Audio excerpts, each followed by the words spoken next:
嘉义公园内面有一块乾隆皇帝亲手写的石碑，顶头记录着林爽文事件，嘉义民众守城有功。市政府即马邀请到分科大的文资保存团队，利用科技监测来保存这项重要的历史文物。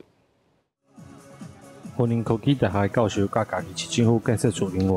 徛伫即块福公安顶公神新厝石碑头前，讨论设伫顶面的科技设备会当安怎保护这项重要文物。这套监控系统，它其实整合了20几种的一个感测器，那所以它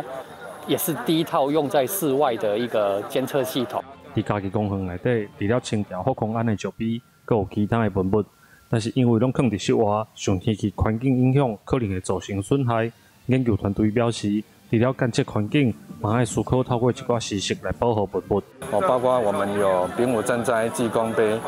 还有我们的一江山等等这些我想我们会陆续会来做一个规划那当然有必要的时候我们会再请这些专家学者来协助我们看怎么做后续的一个处理跟一个维护，类似一个碑亭的一个概念然后把这个包括我刚刚讲的太阳光啦、雨啦、风啦，尽量把它减低让它的环境尽量保持恒定。云林科技大学团队表示，这套设备的技术结合文字修复甲电子资讯工程等等4个科系资源来完成，希望透过 AI 技术监测文物，降低文物受到损害的程度。记者林慧婷，嘉义报道。